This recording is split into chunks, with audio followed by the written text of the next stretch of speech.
ఈ సమయంలో దేవుడు మనకు సిద్ధపరిచిన వాక్యాన్ని పరిశుద్ధ గ్రంథంలో దేవుని వాక్యం చదువుకుందాం. పేతురు గారు రాసిన మొదటి పత్రిక 5వ అధ్యాయం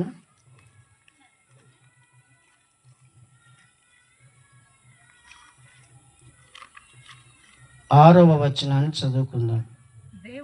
దేవుడు తగిన సమయమందు మిమ్మును హెచ్చించినట్లు ఆయన బలిష్టమైన చేతి క్రింద దీన మనస్కులై ఉండుడి. హల్లెలూయా. ప్రభు తన దాసు ద్వారా మనతోను వినిచిన వారంతా మాట్లాడినట్లుగా దేవునికి స్తోత్రం చెప్తాం. చేతుల పైకెత్తి స్తోత్రం స్తోత్రం స్తోత్రం. Praise the lord. హల్లెలూయా. ఇక్కడ దేవుడు ఏం చెప్తున్నాడంటే, దేవుడు తగిన సమయంలో మిమ్మలను హెచ్చిస్తాను అంటున్నాడు. అయితే ఆయన తగిన సమయంలో మిమ్మల్ని హెచ్చించినట్లుగా మీరు ఆయన బలిష్టమైన చేతి కింద దీన మనస్సులై ఉండాలి. దేవుడు తగిన సమయంలో నిన్ను నీ కుటుంబస్తులను హెచ్చించాలంటే మీరు దేవుని ఎదుట దీన మనస్సులై ఉండాలి. హల్లెలూయా. ప్రియమైనటువంటి దేవుని బిడ్డలారా, దేవుడు ఒక మనిషిని ఉన్నతమైన స్థితిలోకి తీసుకుని వెళ్ళాలంటే, ఉన్నతముగా ఆశీర్వదించాలంటే, ఉన్నతముగా నిన్ను దీవించాలంటే, ఉన్నతముగా నిన్ను ఆశీర్వదించాలంటే నీవు దేవుని ఎదుట ఈ లోకములో నువ్వు ఎలా జీవించాలంటే దీన మనస్సు కలిగి జీవించాలి. హల్లెలూయా. అప్పుడు దేవుడు తగిన సమయంలో నిన్ను నీ కుటుంబస్తులను గొప్పగా చేస్తాడు, గొప్పగా దీవిస్తాడు. ఉన్నతమైన స్థితిలో నిన్ను నీ కుటుంబాన్ని నిలువ చేస్తాడు, జీవింపచేస్తాడు.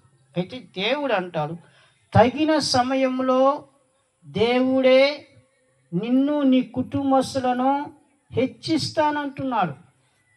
ఇది మీరు గమనించాలి.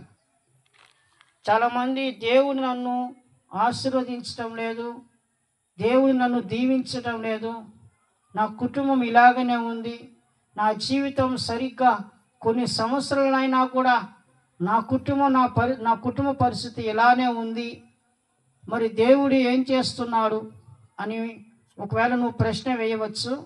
దేవుడు అంటాడు, తగిన సమయంలో నిన్ను నీ ఇంటి వారిని హెచ్చిస్తానంటున్నాడు. అంటే దేవుడు తగిన సమయంలో హెచ్చిస్తాడు. ఆ సమయం వరకు నువ్వు ఎదురు చూస్తూ ఉండాలి. ఆయన హెచ్చించేదాకా నీవు దీన మనస్సు కలిగి ఈ లోకంలో జీవించాలి. చాలామంది జీవిస్తూ ఉంటారు, ఎలా పడితే అలా ఉంటారు. ఉదాహరణ, నెల్లూరులో నేను ఉండేటప్పుడు, అంటే సేవకు రానప్పుడు నెల్లూరులో ఉండేటప్పుడు ఒక ఆమె ఉండేది. ఆమె ఎటువంటిదంటే మగ మనిషిని కూడా చెడ్డ మాట తిడుతుంది, మగ మనిషిని కూడా చెడ్డ మాటలు బూతు మాటలు తిడుతుంది, ఎవరినైనా కూడా బూతు మాటలు తిడుతుంది. అందుకే ఆమె జోలికి ఎవరు పోరు. ఎట్ట తిడుతుందంటే, వినాలన్నా కూడా నీతి ఒక సంసారం మంచి సంసారం చేసుకునే వాళ్ళు ఆ మాట వినలేరు, చచ్చిపోతారు వాళ్ళు. ఆ మాట వినడం కంటే చచ్చిపోవడం మేలు అంటారు. అటువంటి నీచంగా, అటువంటి చాలా ఎదుటివాడిని బాధ పెట్టించే విధముగా దుర్భాషలు ఆడుతుంది, బూతు మాటలు తిడుతుంది, మగ మనిషిని కానీ ఆడ మనిషిని కానీ. అయితే చివరికి ఏమైందో తెలుసా? ఆమె అనుకున్నది నాకేమి ఎదురు లేదులే అనుకున్నది. చివరికి ఆమె కాలు చేయి పడిపోయింది, నోరు పడిపోయింది, పక్షవాతం వచ్చి మంచం మీద పడిపోయింది. ఆమె పెంటలో ఆమె పొర్లాడింది. ఆమె దుర్మార్గమైన జీవితాన్ని తీర్పు తీర్చబడింది దేవుని చేత. చాలామంది అనుకుంటారు దుర్మార్గంగా బతుకుతారు, దేవుడు లేడులే, దేవుడు లేడు, మనల్ని ఎవరేం చేయలేరని చెప్పి చాలా విర్రవీగుతారు, దుర్మార్గంగా జీవిస్తారు. అయితే దేవుడు తగిన సమయంలో ఆయన యొద్ద నుంచి తీర్పు వస్తుంది. ఆ తీర్పు వస్తే అప్పుడు దేవుడు ఎవరో వాళ్ళు గుర్తుకొస్తుంది. Praise lord. దేవుడు ఎవరో అప్పుడు గుర్తు చేసుకుంటారు. ఆమె కొంత వయసులో వరకు, కొంతకాలం వరకు విర్రవీగింది. దేవుడు అంటే భయం లేకుండా నాకు ఎవరు తిరుగులేదులే అని చెప్పి అనుకుంది. ఎవరు మనుషులు ఏం చేయలేదు, దేవుడే తీర్పు తీర్చేశాడు. నోరు పడిపోయింది, చెయ్యి పడిపోయింది, కాలు పడిపోయింది, మంచంలో పడిపోయింది, కాలు చేతులు పడిపోయి నోరు పడిపోయి ఆమె పెంటలో ఆమె పొల్లాడింది. ఎంత బాధకరమైన విషయం అంటే, అందుకే మన దేవుని ఎదుట ఈ భూమి మీద జీవిస్తున్నప్పుడు దీన మనస్సు కలిగి మంచి జీవితాన్ని దేవుని ఎదుట ఈ భూమి మీద జీవించాలి. అప్పుడు నిన్ను నీ కుటుంబాన్ని దేవుడు, నిన్ను నీ కుటుంబస్తులను దేవుడు ఆశీర్వదిస్తాడు. ఇంకొక విషయాన్ని వినండి. ఒక పేదవారు ఉన్నారు. పేదవారికి జీవం, ఒక మంచి ఒక జీవం ఉన్నది. ఆ ఎద్దు ఉన్నది, బర్రె ఉన్నది. దానిని పొలంలో వదులుతా లేదో పాలు తీసుకుంటా అమ్ముకొని బతికేవాడు. ఒకరోజు అతను లేడు, ఎక్కడికో పోయి ఉండారు ఒక కుటుంబస్తులు. అక్కడ డబ్బున్న వ్యక్తి ఏం చేశాడంటే ఆ యొక్క బర్రెని తీసుకుని వచ్చి పొలంలోకి తీసుకుని వచ్చి దాన్ని కొట్టి అది బతుకుండగానే కత్తితో తన చర్మం కోసాడు. కోస్తే ఆ బర్రె అరిచింది. ఆ అరుపులకి అతను చేస్తున్నట్టుగా ఫీల్ అయిపోయి భలే ఆనందం పడ్డాడు. ఆ బర్రె అరిచి అరిచి అరిచి అరిచి ఆ చర్మం కోసేసాడు. చర్మం కోసి కారం వేసి రుద్దాడంట. అసలు నాకే ఒళ్ళు జజ్జలు పోతుందట. వింటున్నట్టు నీకెట్టుంది? ఆ చర్మం ఉడిచి కారం పోసి దాని మీద కారం పోస్తే ఆ మంటకు అరిచిందంట. ఆ బర్రె అరిచి అరిచి అరిచి చచ్చిపోయింది. తర్వాత కొంతకాలానికి ఆ కుటుంబంలో ఆడబిడ్డ గర్భం ధరించింది. గర్భం ధరించినప్పుడు హాస్పిటల్ అడ్మిట్ అయితే డెలివరీ సమయంలో డెలివరీ చేస్తుంటే ఆమె కడుపులో ఉంచి ఆ బిడ్డను తీశారు. ఆ బిడ్డను చూసి డాక్టర్ ఆశ్చర్యపోయాడు. అక్కడున్న వాళ్ళు అందరూ ఆశ్చర్యంగా అరిచారు. అక్కడ బయట ఉన్న లేకుండా బిడ్డ పుట్టేశారు అని చెప్పి అనుకున్నారు. సరే డాక్టర్ బయటకు వచ్చాడు. వచ్చిన తర్వాత ఎట్టుందమ్మా, ఎట్టుంది, డెలివరీ అయిపోయిందిరా అంటే, ఎట్టున్నాడు పిల్లోడు ఆడబిడ్డ మగబిడ్డ ఎట్టుందని చెప్తే ఆ డాక్టర్ అన్నాడు, మీరు వెళ్ళి చూసుకోపోండి అని చెప్పారు. లోపలికి వెళ్ళి వాళ్ళ భార్యను చూశారు. ఆ భార్య కూడా దిగులుగా ఉంది. తర్వాత ఆ బిడ్డను చూసి ఆయన పెద్దగా అరిచాడు. ఎందుకో తెలుసా? ఆ బర్రె ఎట్టు ఉందో అటే పుట్టింది ఆ బిడ్డ. ఎందుకంటే ఆ దుర్మార్గానికి దేవుడి తీర్పు తీర్చేశాడు. చాలామంది దేవుడు లేడు, మన ఇష్ట ప్రకారంగా బతకవచ్చు, మనం ఏదైనా చేయవచ్చని ఇష్ట ప్రకారంగా బతుకుతారు కొందరు. అయితే తగిన సమయంలో దేవుని కాడ నుంచి తీర్పు వస్తుందని దేవుని వాక్యం చెప్తుంది. చాలామంది దేవుని భయం లేక బతుకుతారు, దేవుడు అంటే లెక్క లేక బతుకుతారు. ఒక రోజున దేవుడే వారికి తీర్పు తీర్చేస్తాడు. ఆ బర్రెను చర్మం ఒలిపించి కారం పూస్తే ఆ బర్రె అరిచింది, చచ్చిపోయింది. అయితే తీర్పు వచ్చింది దేవుని కాడ. పుట్టిన బిడ్డకి బర్రెకి గిట్టలు ఉన్నాయో కాలుకు చేతులకి గిట్టలు వచ్చేసినాయి. ఆ బర్రె ముఖం వచ్చింది. అందరూ బాధపడిపోయాడు ఆ తండ్రి. ఇది దేవుని యొద్ద నుంచి వచ్చిన తీర్పు. కాబట్టి ప్రియమంతుడు దేవుని బిడ్డారా, దేవుని వాక్కు చెప్తుంది, మరి దేవుని ఎదుట ఈ లోకంలో ఎలా ఉండాలంట? దీన మనస్సు కలిగి ఉండాలి. దేవుడు మనకు నేర్పిస్తున్నాడు పాఠాలు, జీవన విధానాన్ని మనకు నేర్పిస్తున్నాడు. నేర్చుకొని దాని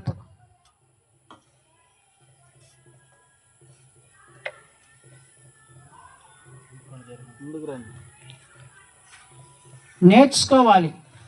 మనం బడికి ఎందుకు పోతామండి? కొంతమంది బడికి పోయేవాళ్ళు ఎందుకు పోతారో తెలుసా? కొంతమంది పాఠాలు నేర్చుకొని 100కి 90 మార్కులు తెచ్చుకుంటారు, ఇంకొందరు 95 తెచ్చుకుంటారు, ఇంకొకరు 70 తెచ్చుకుంటారు, ఇంకొకరు 60 తెచ్చుకుంటారు, కొందరు 50 తెచ్చుకుంటారు, కొందరు 35కి పాస్ అవుతారు, కొందరికి 10-20 వస్తుంది, కొందరు 0 కూడా వస్తాయి. ఎందుకంటే ముద్దులు అనమాట. అంటే నేర్చుకోరు. బైబుల్ వాళ్ళు పాఠాలు చెప్తుంటారు, సార్ పాఠాలు చెప్తే నేర్చుకోరు, పాఠాలు చెప్తే నేర్చుకోరు. వెనకాల కూర్చొని వాళ్ళ పనిలో వాళ్ళు ఉంటారు. కాబట్టి దేవుడు మనకు నేర్పుతున్నాడు, దేవుడు నీకు నేర్పుతున్నాడు. నువ్వు విని నేర్చుకో. నీవు నీ కుటుంబం ఆశీర్వదించబడాలంటే, నీవు నీ కుటుంబం దీవించబడాలంటే, నిన్ను నీ కుటుంబస్తులు దేవుడు ఆశీర్వదించి దీవించాలంటే ఎప్పుడు? తగిన సమయంలో. తగిన సమయంలో దేవుడు నిన్ను నీ కుటుంబస్తులను నీ ఇంటి వారిని గొప్ప చేయాలంటే, దీవించి ఆశీర్వదించాలంటే ఎలా ఉండాలో నేర్చుకో. ఈ భూమి మీద దీన మనస్సు కలిగి జీవించు. మరి దీన మనస్సు కలిగిన ఎలా ఉంటారు?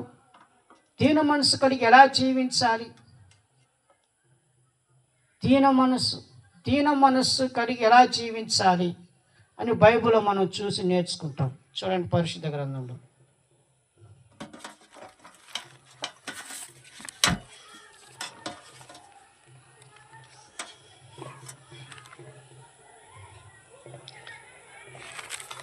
రెండవ రాజుల గ్రంథం 22వ అధ్యాయము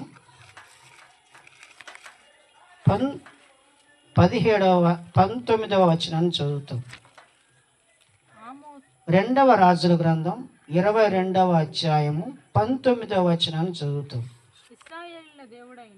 ఇశ్రాయేలుల దేవుడైన యెహోవా సెలవిచ్చినదేమనగా, దాని కాపురస్తులు దూషణాస్పదములుగా నేను చెప్పిన మాటలను నీవు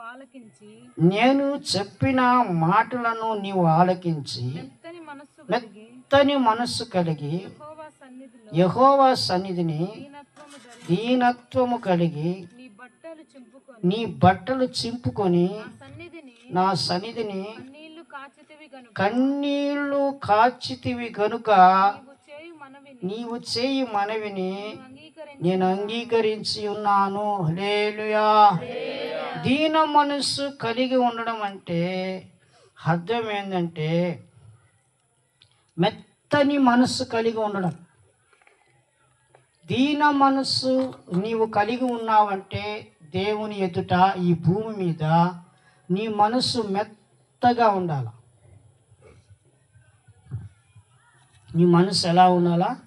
మెత్తగా ఉండాలి. చూడండి, వెన్నపూస మీద మనం నిప్పు వేస్తే కరిగిపోతుంది. అదే కొన్ని వాటి మీద నిప్పు వేస్తే అది గట్టిపడుతుంది. కనుక ప్రియమెట్టుడు వెన్నపూస మీద మంట వేస్తే కరిగిపోతుంది. అంటే నీ మనస్సు దీన మనస్సు కలిగి ఉండాలంటే, నీవు దీన మనస్సు కలిగి ఉండాలంటే మెత్తటి మనస్సు కలిగి ఉండాలి. అతను కన్నీళ్లు పెట్టాడట దేవుని సన్నిధిలో, పశ్చాత్తాపడ్డాడు. ఎందుకు ఇంత శ్రమలు పడుతున్నాము, ఎందుకు మన దేశస్థులు ఇంత శ్రమలు పడుతున్నారు, ఇన్ని కష్టాలు పడుతున్నామంటే దేవునికి విరోధముగా, దేవునికి విరోధంగా పాపము చేస్తున్నాము. మన పితరులు దేవునికి విరోధంగా పాపము చేశారు. మనము దేవునికి విరోధంగా పాపము చేస్తున్నాము. అందుకే మనకు ఈ కష్టాలు వస్తున్నాయి, అందుకే మనకి ఈ శ్రమలు వస్తున్నాయి. అందుకే మనము నెమ్మదిగా సమాధానంగా ఉండలేకపోతున్నామని అక్కడ ఆయన దేవుని సన్నిధిలో బట్టలు చింపుకున్నాడంట. బట్టలు చింపుకొని మెత్తటి మనస్సు కలిగి దేవుని ఎదుట పశ్చాత్తాపడుతున్నాడు. అయ్యో, మా పితరులు పాపము చేశారు, నేను పాపము చేశాను, నీ ప్రజలమైన మేమందరం పాపము చేశామని దేవుని సన్నిధిలో పాపములు ఒప్పుకొని పశ్చాత్తాపడుతున్నాడు. ఈరోజు దేవుని బిడ్డ, ఈరోజు నువ్వు దేవుని చేత నువ్వు దీవించబడాలంటే, దేవుని చేత నీవు నీ కుటుంబం ఆశీర్వదించబడాలంటే దీన మనసు కలిగి ఉండాలి. దీన మనసు కలిగి ఉండడం అంటే మెత్తటి మనసు కలిగి ఉండాలి. నీ మనసు మెత్తగా ఉండాలి. మెత్తటి మనసు అంటే పాపము నిమిత్తమై నువ్వు పశ్చాత్తాపడాలి. పాపము నిమిత్తమై, నువ్వు చేసిన పాపమును నిమిత్తమై, నువ్వు చేసిన అతిక్రమము నిమిత్తమై పశ్చాత్తాపడాలి. అది దీన మనస్సు, అనగా నీ మనస్సు మెత్తగా మారాలి. దేవుని ఎదుట నీ మనస్సు మెత్తగా మారాలి. అప్పుడు దేవుడు నిన్ను నీ కుటుంబస్తులను తగిన సమయంలో హెచ్చిస్తాడు, ఉన్నతంగా దీవిస్తాడు. మెత్తటి మనస్సు కలిగి ఉండాలి. ఎటువంటి మనస్సు అమ్మా? మెత్తటి మనస్సు. ఎట్లా ఉంటుందమ్మా ఆ మెత్తటి మనస్సు? మనం ఎప్పుడైనా అనుభవం ఉందా? మనం అటువంటి అనుభవం కలిగి ఉన్నామా అని మన పరిశుద్ధ గ్రంథంలో చూస్తే, మరి పరిశుద్ధ గ్రంథంలో మనం గమనించినప్పుడు పశ్చాత్తాపడినటువంటి కొందరు ఉన్నారు పరిశుద్ధ గ్రంథంలో. ఎవరు? పేతురు గారు ఏమన్నారు? యేసుక్రీస్తు ఎవరో తెలియదు అన్నాడు. అబద్ధం కదా అది. యేసుక్రీస్తు తిరిగాడు, యేసుక్రీస్తు చేసిన అద్భుతాలు చూశాడు, యేసుక్రీస్తు శిష్యుడిగా ఉన్నాడు, అన్నీ చేసి లాస్ట్కి యేసుక్రీస్తు ఎవరో నాకు తెలియదు అన్నారు. అబద్ధం చెప్పాడు. ఒట్టు యేసుక్రీస్తు అంటే నాకు తెలియదు అని చెప్పాడు. అప్పుడు యేసుక్రీస్తు, అప్పుడు ఆ పేతురు గారు 3 సార్లు యేసుక్రీస్తు ఎవరో నాకు తెలియదు అన్నారు. అప్పుడు యేసుక్రీస్తు ఆ భటులు అక్కడికి వచ్చినప్పుడు, పేతురు గారు ఉన్న స్థలానికి వచ్చినప్పుడు పేతురు వైపు చూస్తాడు యేసుక్రీస్తు. అప్పుడు పేతురు వెలుపలికి వెళ్ళి పశ్చాత్తాపడి ఏడుస్తాడు. అయ్యో, యేసుతో పాటు తిరిగాను, యేసయ్య చేసిన అద్భుతాలు చూశాను, యేసయ్య చెప్పిన మాటలు విన్నాను, యేసయ్య చెప్పిన ఆశ్చర్య కార్యాలు చూశాను, యేసయ్య చనిపోయిన వారు లేపినది నేను చూశాను, పక్షవ్యాధులను స్వస్థపరిచారు, కుష్ఠరోగులను బాగు చేశాడు, చనిపోయిన వారు లేపాడు, ఎన్నో దేవుని మాట చెప్పాడు. యేసుక్రీస్తు తిరిగాను. నేను రోజు యేసుక్రీస్తు ఎవరో నాకు తెలియదని చెప్పాను, అబద్ధం చెప్పానని ఆ పాపము నిమిత్తమే పశ్చాత్తాపడ్డాడు. చాలామంది అబద్ధాలు చెప్తారు. ఎంత అబద్ధాలు చెప్తారంటే అంత అబద్ధాలు చెప్తారు. ఒకసారి ఒక పాపను అడిగాం, నువ్వేం టీవీ చూస్తున్నామంటే, టీవీలో సినిమాలు అంటే టీవీ చూస్తున్నామంటే, అప్పపల్లి లేదు నా చూడటం లేదా అన్నది. సరే ఎట్ట చేస్తాము? చిన్న పాప, సండే స్కూల్ పాప అమ్మ వాళ్ళ ఇంట్లో వాళ్ళు చెప్పారు, ఈ పాప సినిమాలు చూస్తుంది, సీరియల్ చూస్తుంది, టీవీ చూస్తుంది సార్ అంటే, ఏమమ్మా సినిమాలు సీరియల్ చూస్తున్నామంటే టీవీ చూస్తుంటే అత్త లేదు సార్ నేను చూడటం లేదు సార్ అన్నది భయంతో. సరే అని చెప్పి, ఇంతకీ నువ్వు పండుగను చూసావా, కూర్చొని చూసావా అంటే, పండుగను చూశానన్నా అన్నది. పిల్లకాయలు కదా, వాళ్ళు కొద్దిగా అది ఉండదు అనమాట, టక్కని చెప్పేస్తారు. వాళ్ళు నిజం చెప్పినా టక్కని చెప్తారు, అబద్ధం చెప్పినా టక్కని చెప్పేస్తారు. పండుగను చూసావా, కూర్చొని చూసావా అంటే పండుగను చూశానన్నా అని చెప్పి ఆడికి అయిపోయింది. చూడండి, అంటే మనిషి అబద్ధాలు టక్కని చెప్పేస్తారు. నీ జీవితంలో నీవు ఆడిన అబద్ధాలు, నీవు పలికిన అబద్ధపు మాటలను బట్టి ఈరోజు పశ్చాత్తాపడు. అబద్ధము పాపం. అబద్ధికులు దేవుని రాజ్యంలో ఉండరు. అబద్ధాలు చెప్పేవాడు దేవుని రాజ్యంలో ఉండరని యేసయ్య చెప్తున్నాడు. కాబట్టి నీవు మెత్తని మనసు కలిగి నువ్వు ఎన్ని అబద్ధాలు ఆడావో, ఎంతోమంది దుర్భాషలు ఆడావో, ఎంతోమందిని దుఃఖ పెట్టావో, ఎంతమందిని బాధ పెట్టావో, ఎంత దేవుణ్ణి ఎంత దుఃఖ పెట్టావో, ఈరోజు నువ్వు జ్ఞాపకం చేసుకొని దేవుని పశ్చాత్తాపడు. అదే మెత్తటి మనస్సు.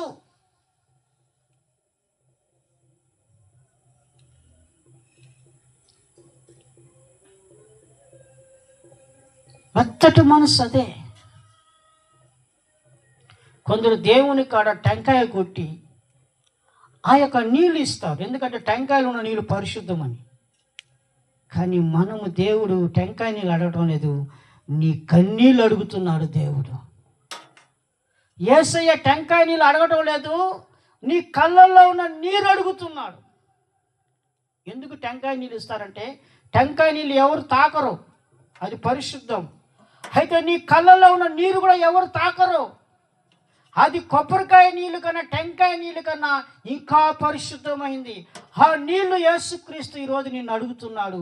ఈరోజు నువ్వు కళ్ళల్లో వచ్చిన నీళ్లు దేవునికి ఇవ్వగలుగుతావా? ఎప్పుడు వస్తుందని కళ్ళల్లో నీళ్ళు? నీ మనస్సు మెత్తటై, నీ మనస్సు మెత్తగా మారి నువ్వు చేసిన పాపాల నిమిత్తమై యేసయ్య కాడ ఒప్పుకొని పశ్చాత్తాపడితే నీ కళ్ళల్లో నీళ్లు వస్తుంది. పాపాత్మురాలైన స్త్రీ యేసయ్య పాదాలు కాడ కూర్చొని కన్నీళ్లతో యేసయ్య పాదాలు కడిగింది. యేసయ్య పాదాలను తల వెంట్రుకలను తుడిచింది. యేసయ్య పాదాలను ముద్దు పెట్టుకుంది, అత్తరు పూసింది. ఆమె కళ్ళలో నీళ్ళు ఎందుకు వచ్చింది అంటే ఆమె పశ్చాత్తాపడింది. ఆమె మనస్సు మెత్తటిగా చేసుకుంది. ఆమె చేసిన ఆ అక్రమ సంబంధాలు, లోక సంబంధమైనటువంటి జారత్వం, ఆ జారత్వం, ఆ కామకత్వాన్ని బట్టి యేసయ్య పాదాల కాడ పశ్చాత్తాపడింది. ఆ పశ్చాత్తాపమే ఆమె కళ్ళలో నుంచి నీళ్లు వచ్చింది. ఆ కళ్ళ నీళ్ళతో, ఆ కన్నీళ్ళతో యేసయ్య పాదాలు ఆమె కడిగింది. ఈరోజు దీన మనస్సు కలిగి నువ్వు ఉంటే ఈ భూమి మీద యేసయ్య నమ్ముకొని నిన్ను నీ కుటుంబాన్ని తగిన సమయంలో హెచ్చిస్తాడు, ఆశీర్వదిస్తాడు. తగిన సమయంలో నిన్ను గొప్పగా చేస్తాడు. అయితే ఈ లోకంలో నువ్వు దీన మనస్సు కలిగి జీవించాలి. దీన మనస్సు అంటే నీ మనస్సు మెత్తగా విరిగి నలగాలి. దేవుని సన్నిధిలో నువ్వు పశ్చాత్తాపడాలి. నీ జీవితాన్ని దేవుని సన్నిధిలో సరి చేసుకోవాలి. ఈ పాపపు జీవితాన్ని విడిచిపెట్టాలి. అప్పుడు నీవు దేవుని సన్నిధిలో తగిన సమయంలో నిన్ను నీ కుటుంబస్తున్న దేవుడు హెచ్చిస్తాడు. అందుకే దేవుడు అంటాడు, ఆయన బలిష్టమైన చేతుల కింద మీరు దీన మనసులై ఉండండి. అప్పుడు తగిన సమయంలో నిన్ను నీ కుటుంబస్తున్న దేవుడు హెచ్చిస్తాడు, గొప్పగా చేస్తాడు. మరి దీన మనసు కలిగి ఉండడం అంటే నీ మనసు మెత్తగా మారాలి. మెత్తగా మారడం అంటే దేవుని సన్నిధిలో నువ్వు చేసిన పాపము నిమిత్తమై పశ్చాత్తాపడాలి. అసలు యేసుక్రీస్తు నిజమైన దేవుడు. యేసయ్య అంటాడు, నేను తప్ప వేరే దేవుడు లేడన్నాడు. కాబట్టి యేసయ్యను కాక, యేసయ్య మందిరానికి రాకుండా, యేసయ్యని ఆరాధించకుండా, యేసయ్యని నమ్ముకోకపోవడం కూడా పాపమే. ఇన్ని రోజులు యేసయ్య నమ్మకుండా దేవుని మందిరానికి రాకుండా జీవిస్తున్నా నీవు పశ్చాత్తాపడు. యేసయ్యా, నిజ దేవుడైన నిన్ను నమ్ముకోలేదు, నీ మందిరానికి రాలేకపోయాను ప్రభా, క్షమించమని యేసయ్యను క్షమాపణ అడుగు. నీ మనస్సు ఇప్పుడు మెత్తగా మార్చుకో, కఠినపరుచుకోవద్దు. నీ మనస్సు మెత్తగా మార్చుకుంటే, దీన మనస్సు కలిగి నువ్వు జీవిస్తే, తగిన సమయంలో నిన్ను నీ కుటుంబస్తులను దేవుడు గొప్పగా హెచ్చిస్తాడు. నిన్ను నీ కుటుంబస్తులను దేవుడు హెచ్చించి దీవించి ఆశీర్వదించునుగాక. ఆమేన్. ఇప్పుడు రెండవదిగా చదువుతాను.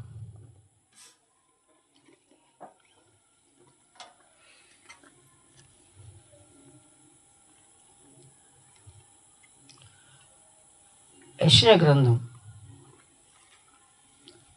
66వ అధ్యాయం 2వ వచనాన్ని చదువుతాం. అవన్నీ నా హస్తకృత్యములు, ఆ, అవి అవి నా వలన కలిగినవి. యెషయా గ్రంథం 66వ అధ్యాయము 2వ వచనం. అవన్నీ నా హస్తకృత్యములు, అవి నా వలన కలిగినవని యెహోవా సెలవిచ్చుచున్నాడు. ఎవడు దీనుడై నలిగిన హృదయము కలిగి నా మాట విని వణుకుచుండునో వానిని దృష్టి ఉంచున్నాను. హల్లెలూయా. ఎవడు దీన మనసునై నా మాట విని వణుకునో. ఈ లోకంలో చూడండి, పెద్దవాళ్ళు చెప్తా ఉంటే కొంతమంది చూస్తారు.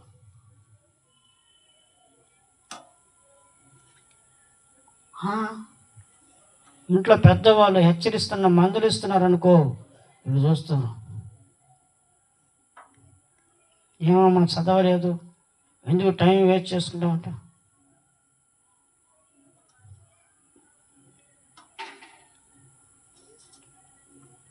ఏంది ఇంకా ఇంకా రెడీ కాలేదేమి, పనికి రెడీ కాలేదేమి, ఇంకా మందిరానికి రెడీ కాలేదు, ఇంకా స్కూల్ కాలేజీకి రెడీ కాలేదు. ఏంది నువ్వు చదువు లేకుండా ఏం లేకుండా ఇట్లా పిల్లకాని హెచ్చరించారు తల్లిదండ్రులు చూస్తాను.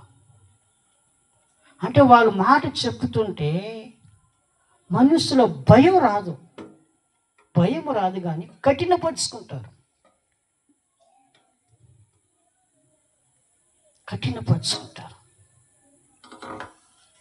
యోసేపు చెప్పాడు, దేవుడు నన్ను హెచ్చించబోతున్నాడు, నా పనులు నిలబడుకుంటే మీ పనులన్నీ నా పనులు ఎదుట సాష్టాంగ పడింది అని చెప్తుంటే యోసేపు అన్నలు కుట్ర పన్నారు. వాళ్ళ మనసులు కఠినమైపోయాయి. యోసేపు మనకన్నా గొప్పవాడు అవుతాడా? దేవుడు యోసేపుని హెచ్చిస్తాడా? ఇతన్ని చంపేస్తే ఇతని కళ ఏమవుతుందో చూస్తాం అని ఆ 2 కళలను వివరిస్తే మనసులో భయం కలగలేదు, దేవుని భయం కలగలేదు, కానీ వాళ్ళ హృదయాలు కఠినపరుచుకున్నారు. యాకోబు ఏమో ఆ కళలు విని మనసులో పెట్టుకున్నాడు.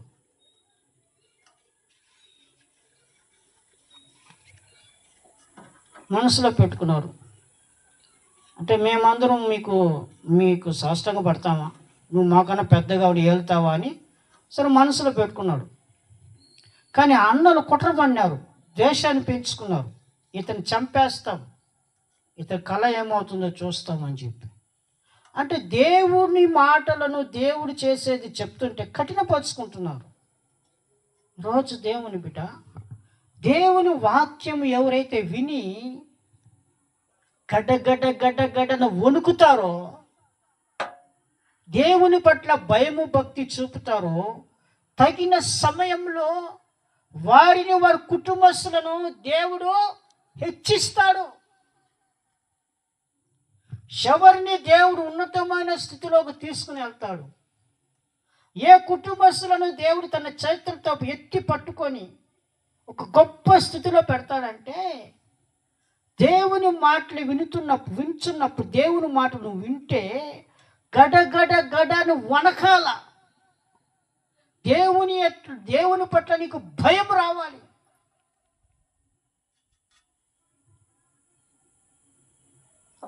దేవుని సన్నిధిలో వనకాలి. వణకాలి. దావీదు రాజు వణికాడు దేవుని సన్నిధిలో, గడ్డ వణికిపోయాడు. నాతాను ప్రవక్త వచ్చాడు, దావీదా నువ్వు చేసిందేమి? దేవుడి నిన్ను ఉన్నతమైన స్థితిలో పెడితే నీవు ఎంత ఘోరమైన పాపం చేస్తావా, ఇంత అన్యాయంగా దుష్కార్యం చేస్తావని హెచ్చరిస్తే, అయ్యో నేను పాపము చేశానని దావీదు రాజు దేవుని పట్ల భయపడి గడ్డను వణికిపోయాడు. అక్కడ అయ్యో నేను పాపము చేశానని గడను వణికాడు హెచ్చరిస్తే. అదే సౌలుని హెచ్చరించాడు సమూయేలు, నువ్వు ఎందుకు దేవుని మాట వినలేదు, ఎందుకు దేవుని మీద తిరుగుబాటు చేసావు అంటే తిరుక్కున్నాడు. నేను చేయలేదు, అదో వాళ్ళు చేశారు, దేవుని బిడ్డలు చేశారని చెప్పి తిరుక్కున్నాడు. కానీ దావీదు రాజు హెచ్చరిస్తే, ఎందుకు ఇంత దుష్కార్యం చేశావు, దేవుని ఎదుట ఎందుకు పాపం చేశావు అంటే, అయ్యో నేను పాపము చేశానని దేవుని ఎదుట గడగడ వణికిపోయాడంటే. రోజు దేవుని మాటలు, దేవుని వాక్యం ప్రకటించబడుతున్నాక వినుచున్న నీలో, నీ మనస్సులో గడగడను వణకాలి.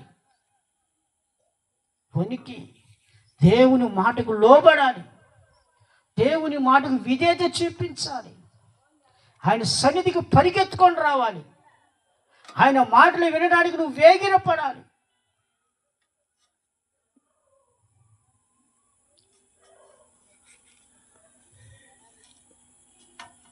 ప్రియ దేవుని యొక్క బిడ్డలారా, ఎవడైతే దేవుని మాటలు విని గడగడ వణుకుతాడో, దేవుని పట్ల భయము భక్తి చూపుతాడు, వారి మీద దేవుడు తన దృష్టి ఉంచి తగిన సమయంలో హెచ్చిస్తాడు. నిన్ను చూసి అందరూ ఆశ్చర్యపోతారు. మొన్న సంవత్సరం దాకా వీళ్ళకి ఏమీ లేదే, వీళ్ళ పరిస్థితి చాలా చాలా దయనీయంగా, చాలా చాలా పేదరికంగా ఉంది, చాలా కష్టాలలో ఉన్నారే. ఈరోజు ఏంది వాళ్ళు ఒక ఉన్నతమైన స్థితిలోకి ఉన్నారంటే దేవుడు వారిని తగిన సమయంలో హెచ్చించాడు. ఎందుకో తెలుసా? ఆ కుటుంబము దేవుని సంధిలో దేవుని మాటలు విని గడను వణికి దేవుని పట్ల భయము భక్తి కలిగి జీవించారు. దేవుని పట్ల భయము భక్తి కలిగి ఉండడము, చెడుతనము వదిలిపెట్టాలి. ఈరోజు చెడుతనం అంటే చాలా ఇష్టం.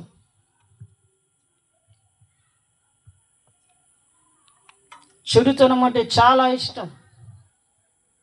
చెడును చాలా ప్రేమిస్తారు, మంచి కన్నా చెడునే ఇష్టపడతారు. చూడండి,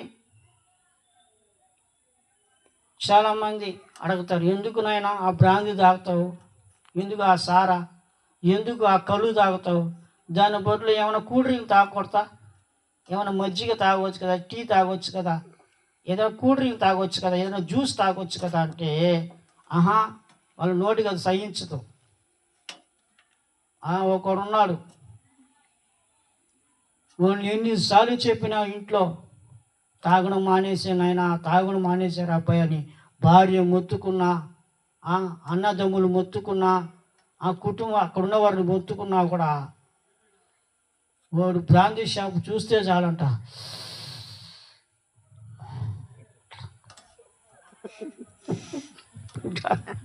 బ్రాందీ షాప్ చూస్తే చాలంట మానలేకపోతున్నాడు. చెడుతనం. ఒక ఆయన అడిగా, అయ్యి ఇప్పుడు దాకా నువ్వు ఈ డబ్బంతా బ్రాందీ వాడికి పెట్టావే, ఎంత పెట్టుంటావు ఈ 30 సంవత్సరాలు అంటే? అమ్మా, కనీసం 30 లక్షలు పెట్టుంటాడు. అదే ఆ బ్రాందీ తాగకుండా ఆ డబ్బంతా కానీ పోగు చేస్తుంటే ఈరోజు నువ్వు లక్షాధిపతివి కదా, లక్షాధిపతివి నువ్వు. ఈరోజు ఆ బ్రాందీ షాపులో నువ్వు డబ్బు పెట్టకుండా అది కానీ 30 సంవత్సరాలు పోగు చేస్తుంటే నువ్వు లక్షాధిపతి అయి ఉంటావు. ఈరోజు ఆ లక్షలు పెట్టి వ్యాపారం చేస్తుంటే కోటీశ్వరుడు అయిపోయి ఉంటావు. కానీ ఆ డబ్బంతా పరుల పాలు చేసావు. నీ సొత్తు పరులు తిని వాళ్ళు కోట్లు సంపాదించారు, ఆ బ్రాందీ షాప్ వాళ్ళు. కానీ నువ్వేమో ఎట్లా ఉన్నావంటే అంత దీనస్థితిలో ఉండిపోయావు. ఈరోజు చెడుతనం విడిచిపెట్టు.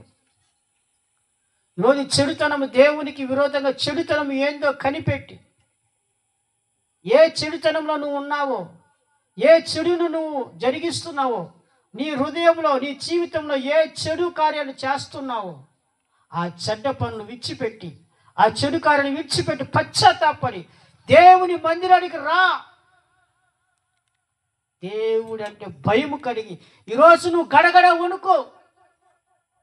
ఏ తప్పు చేస్తున్నావో, ఏ తప్పు కార్యాలు చేస్తున్నావో, ఏ తప్పు కార్యాలు నేను జరుగుతుందో, ఏ చెడ్డ కార్యాలు జరుగుతుందో, ఇదిగో దేవుడి వాక్యం ప్రకటిస్తూ ఉండగా వినుచున్న నీలో భయం రావాలి. భయపడి ఆ చెడును విడిచిపెట్టు. అప్పుడు విడిచిపెట్టి నీ మనస్సు మార్చుకొని దేవుని మందిరంలోకి వచ్చి స్థిరపడవు. అప్పుడు తగిన సమయంలో నిన్ను హెచ్చిస్తాడు. తగిన సమయంలో నిన్ను, నీ కుటుంబస్తులను ఆశీర్వదించి ఒక ఉన్నతమైన స్థితిలో పెడతాడు. కాబట్టి మరి దేవుడు నిన్ను, నీ కుటుంబస్తులను హెచ్చించాలంటే, తగిన సమయంలో దేవుడు హెచ్చించాలంటే నీవు నీ కుటుంబస్తులను దేవుని ఎదుట దీన మనస్సు కలిగి జీవించాలి. దీన మనస్సు కలిగి ఉండడం అంటే మెత్తటి మనస్సు కలిగి ఉండాలి. రెండవదిగా నీలో పశ్చాత్తాపం ఉండాలి.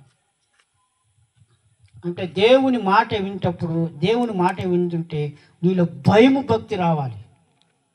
నీ పాపము, నీ ఆ చెడుతనము నువ్వు గుర్తుపట్టి దాన్ని విడిచిపెట్టి దేవుని మందిరంలోకి వచ్చి ఆయన సన్నిధిలో దేవుని సేవించాలి. మూడవదిగా చదువుతాం.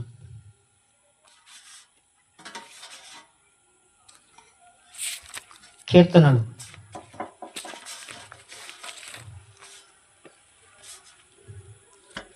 40వ అధ్యాయం 17వ వచనాన్ని చదువుతాను. నేను శ్రమల పాలై దీనుడనైతిని, ప్రభువు నన్ను తలంచుకొనుచున్నాడు. నాకు సహాయము నీవే, నా రక్షణకర్తవు నీవే. నా దేవా ఆలస్యము చేయకు. హల్లెలూయా. మూడవదిగా దీన మనసు అంటే శ్రమలు పడతాడండి. శ్రమలు పడతాడు.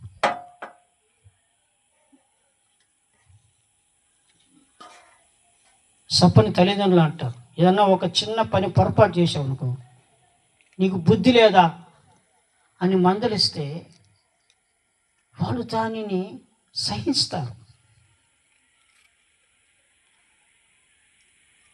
అంటే దీన మనస్సు అంటే శ్రమలను సహించడం. కొంతమంది ఒప్పుకోరు. నేను బుద్ధిహీనురాలనా? అబ్బా నువ్వు బుద్ధిమంతురాలే కానీ అబ్బా నన్నే అంటావా అంత పెద్ద మాట అని చాలామంది తిరుక్కుంటారు. అయితే దీన మనసు కలిగిన వాళ్ళు ఎలా ఉంటారంటే శ్రమలు పడతారు.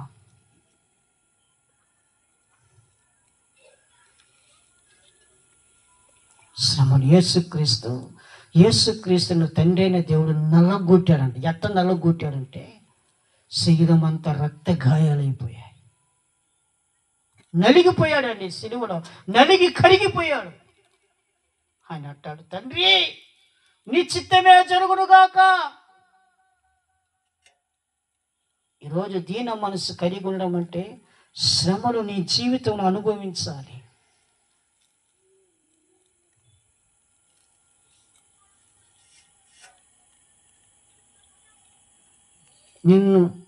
నిన్ను సమాజం వెలివేసినప్పుడు నువ్వు సహించుకోవాలి. సమాజం నిన్ను దూషించినప్పుడు యేసుక్రీస్తు నామములో నువ్వు సహించుకోవాలి. నిన్ను ఎవరైనా హేళన చేస్తే నువ్వు సహించుకోవాలి. క్రీస్తు ప్రేమను బట్టి క్రీస్తులో సహించుకోవాలి. అప్పుడు తగిన సమయంలో నిన్ను నీ కుటుంబాన్ని హెచ్చించి ఆశీర్వదిస్తాడు. యోసేపు అన్నీ సహించుకున్నాడు. వాళ్ళ అన్నలు కొట్టి కుంటలో పడేశారు. అన్యులకు అమ్మేసుకున్నారు. ఎన్ని మనసులో సహించుకున్నాడు. హల్లెలూయా. ఎన్ని బాధలు పడ్డాడండి. ఊరికిన యోసేపు సింహాసనం మీద కూర్చోాలా. ఊరికిన యోసేపుని దేవుడు ఆ సింహాసనం మీద కూర్చోబెట్టలా ప్రధానమంత్రిగా. తగిన సమయంలో యోసేపును ఆ దేశానికి ప్రధానమంత్రిగా చేశాడు. అప్పుడు దాకా దేవుని బలిష్టమైన చేతుడి కింద దీన మనస్సు కలిగి ఉన్నాడు యోసేపు. ఆ శ్రమలు పడ్డాడు. ఆ యజమానురాలు యోసేపు మీద నింద మోపింది. యోసేపు నన్ను ఎగతాళి చేయడానికి, నన్ను బలాత్కారం చేయడానికి నా మీదకి వచ్చాడని అబద్ధం కేసు పెట్టి జైల్లో పెట్టించింది. నిజానికి ఆమె యోసేపుని బలవంతం చేసింది. కానీ చేయరాని తప్పుకి శిక్ష అనుభవించాడు. ఇవన్నీ పడ్డాడు ఎందుకంటే దేవుని కోసం. ప్రైజ్లా. ఎన్ని శ్రమలు అయిన తర్వాత దేవుడు యోసేపుని జ్ఞాపకం చేసుకొని ఆ దేశానికి ప్రధానమంత్రి చేశాడు. హల్లెలూయా. ఈరోజు యేసుక్రీస్తు కోసం నీవు శ్రమలు సహించుకుంటే తగిన సమయంలో యేసుక్రీస్తు నిన్ను నీ కుటుంబాన్ని హెచ్చిస్తాడు. ఒక ఉన్నతమైన స్థితిలోకి నిన్ను నీ కుటుంబాన్ని ఉంచుతాడు. అయితే యేసుక్రీస్తు కొరకు శ్రమలు పడాలి. ఎవరైనా నిన్ను తిడితే ఓర్చుకోవాలి. అందుకంటే యేసుక్రీస్తు నా నిమిత్తమై మిమ్మల్ని దుర్భాషలాడతారు, చెడ్డ మాటలు పలుకుతారు, మిమ్మల్ని కొడతారు, మిమ్మల్ని తిడతారు, మిమ్మల్ని చంపుతారు, అయినా మీరు ధన్యులు. ఎందుకంటే పరిశుద్ధాత్మ దేవుడు మీ మీద ఉన్నాడు. దేవుడు మీకు తోడుగా ఉన్నాడు. దేవుని బిడ్డలారా, నువ్వు శ్రమలు పడుతున్నావు, కష్టాలు పడుతున్నావు, కానీ నువ్వు ఒంటరిగా లేవు. పరిశుద్ధాత్మ దేవుడు నీకున్నాడు. ఎవరైతే నిన్ను వెలివేస్తున్నారో, ఎవరైతే నిన్ను దూషిస్తున్నారో, ఎవరైతే నిన్ను పురుగుగా చూస్తున్నారో, ఎవరైతే నిన్ను వెలివేస్తున్నారో వాళ్ళు మనుషులు నీకు దూరమైన సృష్టికర్త అయిన దేవుడు నీకు దగ్గరగా ఉన్నాడు. Praise lord. మనుషులు ఏందండి, ఒక గడ్డి పూలు అంటాడు. ఈరోజు బ్రతికిన వాడు రేపు చచ్చిపోవచ్చు. కానీ దేవుడు ఆది అంతమైన వాడు. హల్లెలూయా. మొదటివాడు, కడపటివాడు, ఉన్నవాడు, అనువాడు. మనుషులు దూషించిన, మనుషులు వెలివేసిన, మనుషులు పెట్టే కష్టాలకు నువ్వు భయపడవద్దు. దేవుడు నీకు తోడుగా ఉన్నాడు. తగిన సమయంలో నిన్ను నీ కుటుంబాన్ని హెచ్చించి ఆశీర్వదించి దీవిస్తాడు. అప్పుడు వరకు నువ్వు ఆయన బలిష్టమైన చేతుల కింద దీన మనస్సు కలిగి ఉండు. అనగా ఆ శ్రమలన్నీ ఓర్చుకో, ఆ కష్టాలన్నీ ఓర్చుకో. అప్పుడు వాళ్ళు ఎదుటనే నిన్ను గొప్ప చేస్తాడు. అప్పుడు అనుకుంటాడు, నిజంగా ఈమె పక్షంన ఇతని తరపున దేవుడు నిలిచి ఉన్నాడు. హల్లెలూయా. అప్పుడు చూసి తెలుసుకుంటారు. కాబట్టి అందుకే పరిశుద్ధాత్మ దేవుడు అంటాడు, పేతురు గారు రాసిన మొదటి పత్రిక 5వ అధ్యాయము 6వ వచనంలో చెప్పినట్టుగా అని ఏమంటున్నాడు, దేవుడు తగిన సమయమందు మిమ్మును హెచ్చించినట్లు ఆయన బలిష్టమైన చేతి కింద దీన మనసులై ఉండండి.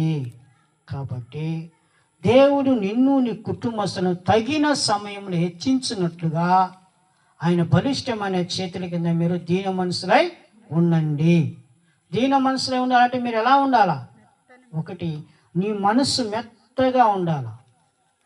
రెండవది, దేవుని మాటలు వింటున్నప్పుడు నీలో భయము భక్తి కలిగి చెడుతనముని విడిచిపెట్టి దేవుని మందిరానికి వచ్చి దేవుని మందిరంలో దేవుని ఎదుట జీవించు. మూడవదిగా చూస్తే నీవు శ్రమలు పడాలి, శ్రమలు అనుభవించాలా. యేసుక్రీస్తుని సిలువ, యేసుక్రీస్తుని కొరడాలతో కొట్టారు, యేసుక్రీస్తుని ఉమ్మి వేశారు, యేసుక్రీస్తుని తిట్టారు, పిడిగుద్దులు గుద్దారు, యేసుక్రీస్తు తల మీద ముళ్ళ కిరీటం పెట్టి గుచ్చారు, కొరడాలతో కొట్టారు, ఎగతాళి చేశారు, సిలువను మోయించారు. అన్నీ సహించుకున్నాడు. కారణము నీ కోసం, నా కోసం, తన ప్రజల కోసం, తన ప్రజలను నిత్య జీవములోకి పరలోకంలో చేర్చడానికి, నిన్ను పరలోకంలో చేర్చడానికి, నన్ను పరలోకంలో చేర్చడానికి, తన ప్రజలను పరలోకంలో చేర్చడానికి యేసుక్రీస్తు ఈ శ్రమలు పడ్డాడు. కాబట్టి శ్రమలు సహించుకో, అప్పుడు నీకు దీన మనసు కలుగుతుంది. అప్పుడు దేవుడు తగిన సమయంలో నిన్ను, నీ కుటుంబస్తుని హెచ్చిస్తాడు, ఒక గొప్పగా చేస్తాడు, ఒక ఉన్నతమైన స్థితిలో నిన్ను, నీ కుటుంబాన్ని ఉంచుతాడు. నిన్ను, నీ కుటుంబాన్ని దేవుడు ఆశీర్వదించి దీవిస్తాడు. కాబట్టి మనమందరం, ఈ భూమి మీద ఉన్న మనమందరం, దేవుడు తన దాసు ద్వారా పలికిన మాటలు విన్న నీవు ఒక మంచి తీర్మానం తీసుకో. ప్రభువా, నన్ను, నా కుటుంబాన్ని హెచ్చిస్తానన్నావు తగిన సమయంలో. అప్పుడు దాకా నీ బలిష్టమైన నీ చేతి కింద, నీ ఎదుట, ఈ భూమి మీద దీన మనస్సు కలిగి జీవించమన్నారయ్యా. కనుక నేను, నా కుటుంబము తగిన సమయంలో ఒక రోజున మీ చేత దీవించబడి ఆశీర్వదించబడినట్లుగా, హెచ్చించబడినట్లుగా, ఉన్నతమైన స్థితిలో ఉండునట్లుగా దీన మనసు కలిగి జీవిస్తానయ్యా నేనని దేవుని ఎదుట తీర్మానం తీసుకో. మళ్ళీ దీన మనసు కలిగి ఉన్నట్టు నువ్వు ఎలా ఉండాలా? నీ మనసు మెత్తగా ఉండాలి. రెండవదిగా దేవుని పట్ల భయము భక్తి కలిగి చెడుతనం వదిలిపెట్టు, ఆయన మందిరానికి రా. మూడవదిగా యేసుక్రీస్తు కొరకు శ్రమలు, నిందలు, అవమానాలు, కష్టాలు అన్నీ అనుభవించి దేవుని విడిచిపెట్టవద్దు. తగిన సమయంలో నిన్ను, నీ కుటుంబస్తున్న దేవుడు హెచ్చించునుగాక. ఆమేన్. తలలోంచుకుంటాం.